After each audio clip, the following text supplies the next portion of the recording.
partir du moment où il y a un véhicule qui arrive au centre de tri, que se passe-t-il? Alors tous les véhicules qui rentrent sur le centre de tri Oikos sont pesés. On identifie le numéro du camion, le produit entrant et son poids. Alors Philippe, nous sommes sur le pont bascule là. Alors les camions arrivent ici et que se passe-t-il ensuite? Alors tout dépend le gisement donc, du camion qui arrive sur notre site. On fait ce qu'on appelle une double pesée. Le camion va passer donc, sur un premier temps sur le pont où on va relever donc, son poids à plein. Va aller donc s'orienter soit sur la plateforme, le centre de tri ou la CSDND. Et une fois donc, il a vidé donc, son chargement, repasse sur le pont bascule afin qu'on établisse un poids net. Donc en fonction de son poids net, ce poids est enregistré dans les différentes catégories appropriées, encombrants, EMR, etc. Alors il y a combien de camions qui passent à peu près par jour? Alors la fréquentation des camions sont assez variables sur la CCNBT et notamment la CABT qui nous amène également donc, leurs produits en EMR. Environ 40 camions qui naviguent toute la semaine, donc un produit qui arrive sur le centre de tri. Qu'est-ce que ça change alors d'avoir ce pont bascule? Le pont bascule, c'est un endroit qui est très déterminant sur la gestion et le contrôle des déchets, ce qui nous permet par la suite d'établir des variantes, voir si oui ou non on progresse dans certains domaines ou on recule.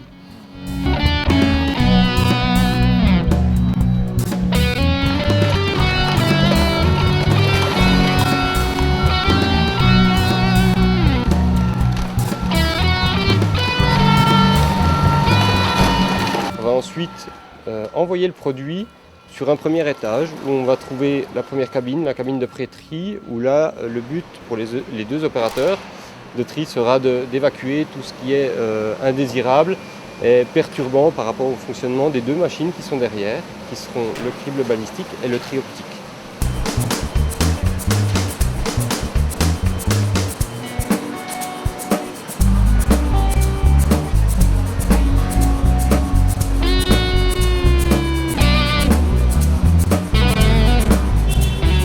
Arrivent ici tous les déchets. C'est un poste très particulier, très important. Du travail qui est effectué par les deux opératrices, ça va conditionner la qualité du travail fait par les machines derrière. Alors, il faut qu'elles aient beaucoup de réflexes aussi. Le cerveau est très sollicité là.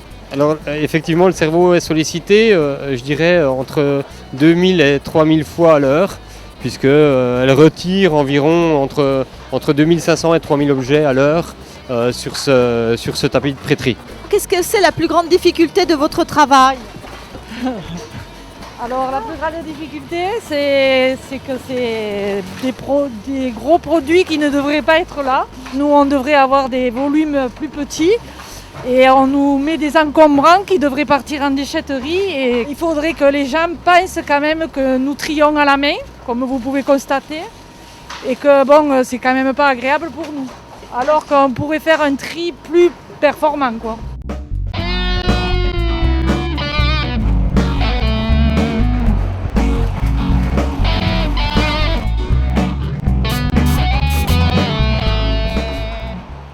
Crible balistique.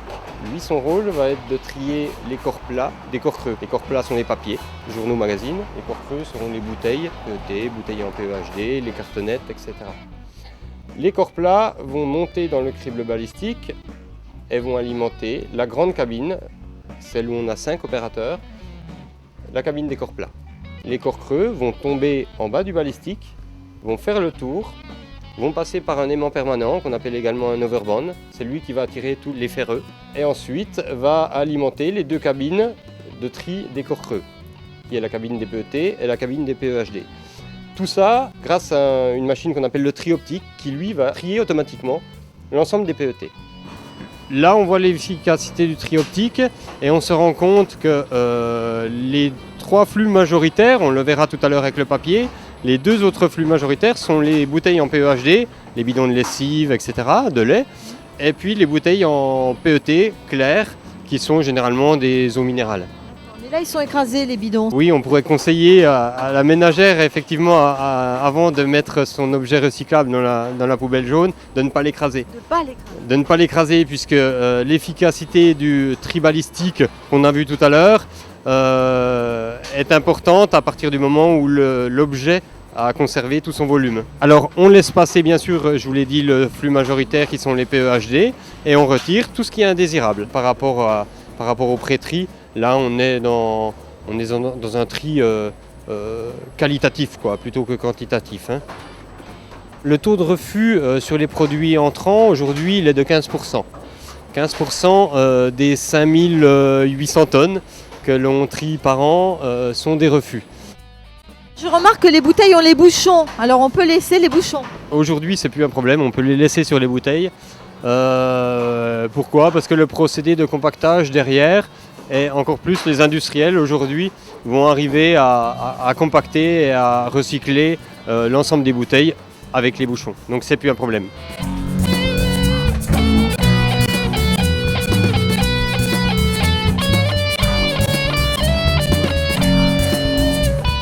Il reste plus que du papier ? Oui, en majorité, donc le papier représente 55% du flux rentrant, donc est largement majoritaire. Maintenant, le travail du balistique a été très efficace. On retrouvera à 80% sur cette vente de tri du papier. Reste quand même, bien évidemment, tous les autres corps plats qui sont, par exemple, les petits cartonnettes, le carton d'emballage de yaourt, etc., qu'il faudra retirer par les deux premières opératrices. Ensuite, on va enlever encore les erreurs du balistique, parce que la machine fait quand même de temps en temps des erreurs. Je vous citais tout à l'heure l'exemple de la ménagère qui a écrasé sa bouteille. Le fait de l'avoir écrasé, ça a enlevé de son volume, bien évidemment, et le tri balistique s'est trompé. Il a pris cette bouteille plastique qui était écrasée comme un corps plat, donc comme un papier. C'est pour ça qu'on est obligé de rediriger les corps creux sur le flux des corps creux qu'on a vu précédemment. C'est la bande finale et après, qu'est-ce qui va se passer après ? Donc le produit majoritaire étant le papier, on le laisse tomber, et c'est très important, en négatif, directement dans les alvéoles de 30 mètres cubes qui sont sous nos pieds.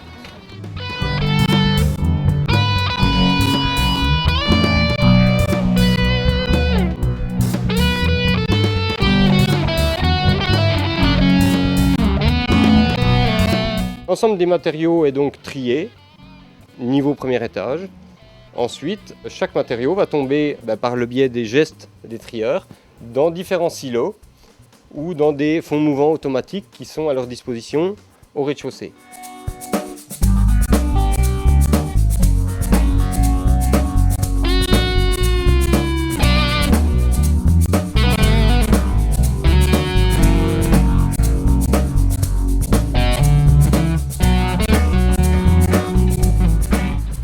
Le produit va être conditionné dans ces caissons.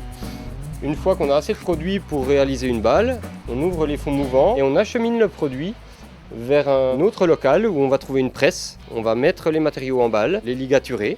Voilà, on a 5 liens par balle et on va faire des balles de tous les produits une fois qu'ils sont triés. Là, nous avons le produit fini, donc ce sont des balles. Alors, le papier, le plastique, l'aluminium. Le papier pèse beaucoup plus lourd. Oui, le papier, il fait entre 1,7 tonne et 1,8 tonne. Tout ce qui est plastique entre 500 et 600 kg. Alors, une fois que le produit est sorti de la presse, je prends les balles avec mon petit engin et je vais les stocker aux endroits qui sont définis. À partir du moment où on a un nombre suffisant de balles, on commande des camions et on évacue le produit dans les filières de valorisation des déchets.